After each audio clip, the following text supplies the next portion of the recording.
China is the most heavily populated country in the world. It is also one of the largest countries on Earth. Many people in a large land. When we look at the Chinese landscape, we will be looking at people. For perhaps nowhere else in the world are people and land so closely related as in China.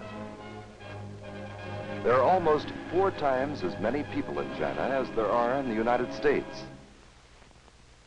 Most of the people are farmers.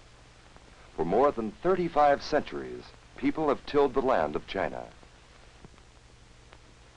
And in those long centuries, the Chinese have learned to use the resources of their lands and their waters. There is scarcely a place in China where we do not see people on the land, people in the villages, and people in the cities. For China is a land of many people who live in a large country.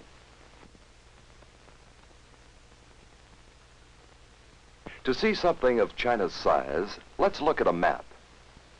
In the continent of Asia, China occupies about 1/4 of all the land area.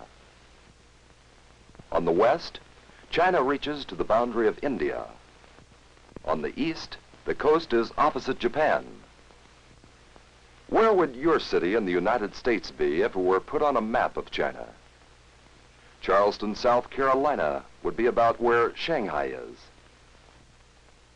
The city of New York would be in the same latitude where you see Peking, the capital of China. And if you live in New England, it would be somewhat like living in Manchuria, the northeast part of China. As in the United States, many of China's important cities are on the eastern coast. A large part of China's population lives in large cities.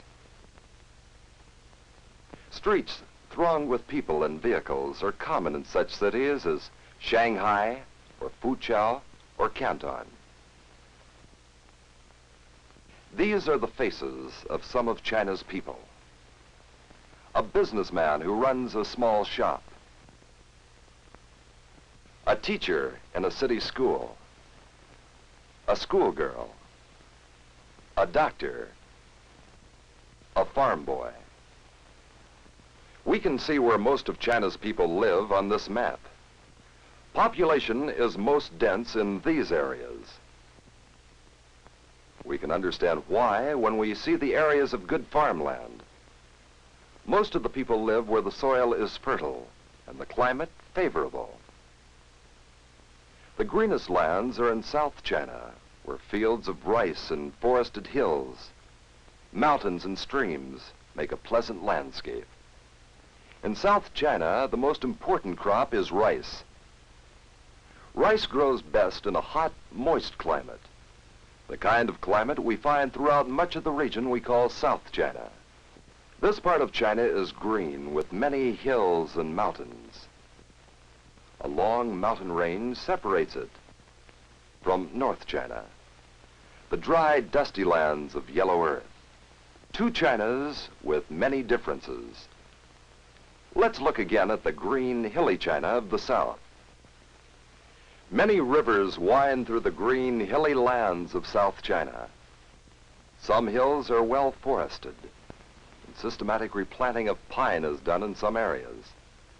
Conserving forests is an endless task in China, an ancient land where people have been using the forests for 35 centuries. Below the forested hills and the river valleys, fields of rice stretch in every direction. With a water wheel, farmers are lifting water to irrigate their rice fields. The power is manpower, for human beings are the most abundant source of power in China. The farmers live in small villages. There are few cattle on the farms, but pigs are raised by many Chinese farmers. They also raise vegetables. This boy is harvesting peanuts. Pulling up sweet potatoes isn't too easy for this little farm boy. To carry the peanuts, the older boy uses a pole, for there are few vehicles or draft animals in South China. Traffic moves along narrow footpaths or flagstone trails. Since South China is hilly with few good roads, people make use of riverboats for transportation. From a boat, we can see more of South China. Here are water buffalo drinking and bathing in the river. A large, slow-moving animal, the water buffalo, is used for plowing and other work in South China. Many kinds of products are shipped on the rivers. One item of trade is pine logs, which are cut and floated downstream. Bamboo, too, is cut and made into rafts to be floated down the river and sold. Most of the boat traffic moves toward the mouths of the rivers, where there are usually busy ports. Here, the population of South China spills over into many houseboats. In crowded ports such as Shanghai, there are boats called sampans, on which many Chinese families spend most of their lives.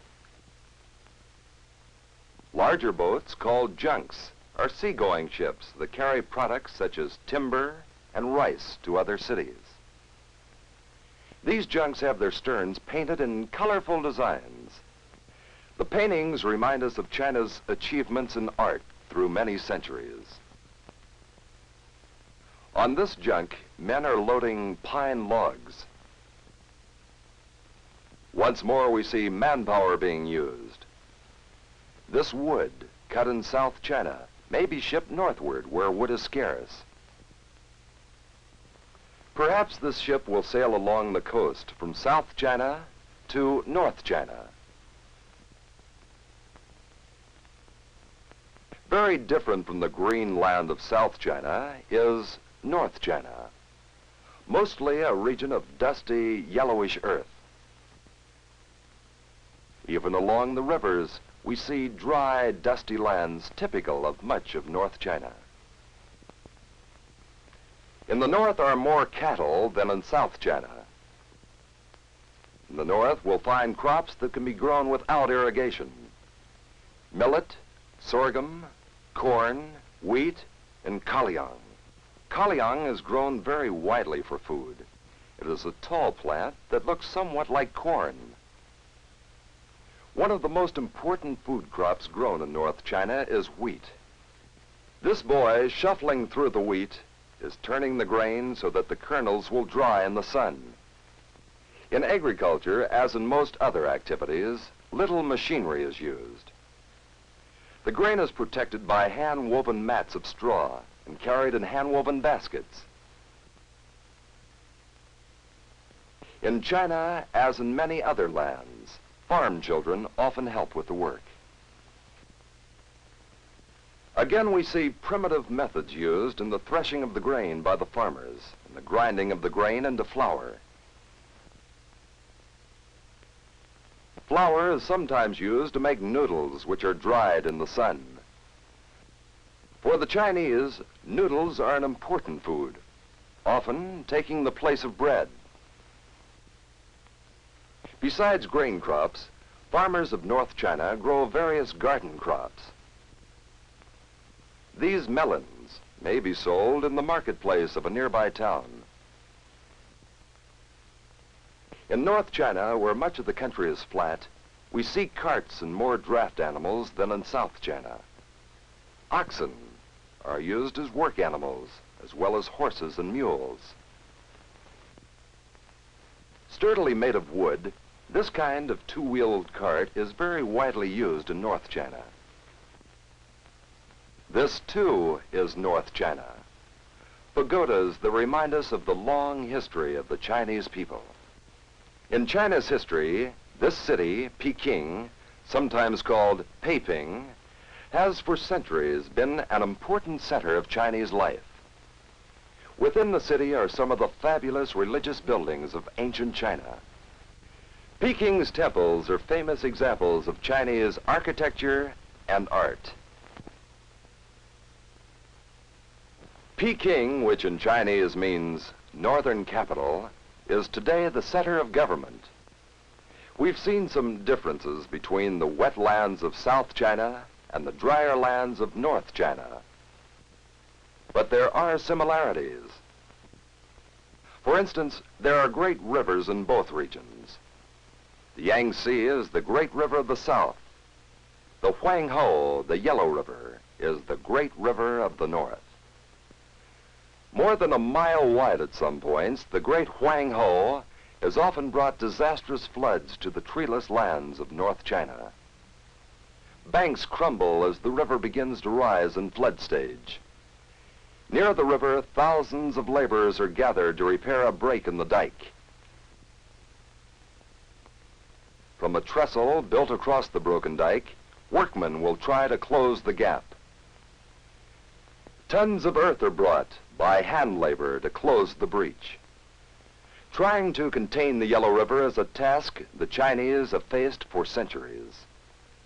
Tons of rock are brought to close the breach. The job of repairing the dike may last many weeks. Many men will labor hauling rocks and tapping the earth as they repair the dike. Men are still the most important source of power in China, as they have been for centuries. But we should remember that changes have been taking place in 20th century China. More and more machinery is being used. In the future, the Chinese people will try hard to continue the industrialization of their country. There is need for better transportation, more trucks, and more trains. There is need for more factories to produce finished materials, such as textiles, that China needs. More iron and steel mills are being built. Industrialization continues to increase through the years. To build heavy industries, great quantities of steel and iron and cement are needed. From a plant such as this comes the cement that may be used in growing cities.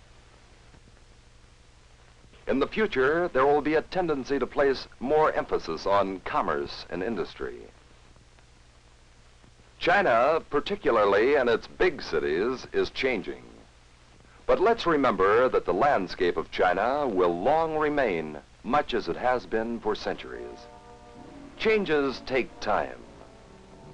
Life in rural China is still simple. Most of the work is still done by human labor. Most of China's people are still farmers. Most of China's millions of people labor very hard, often with the most primitive tools to make a living. China's story is largely a story of China's people, who live in one of the largest countries on earth.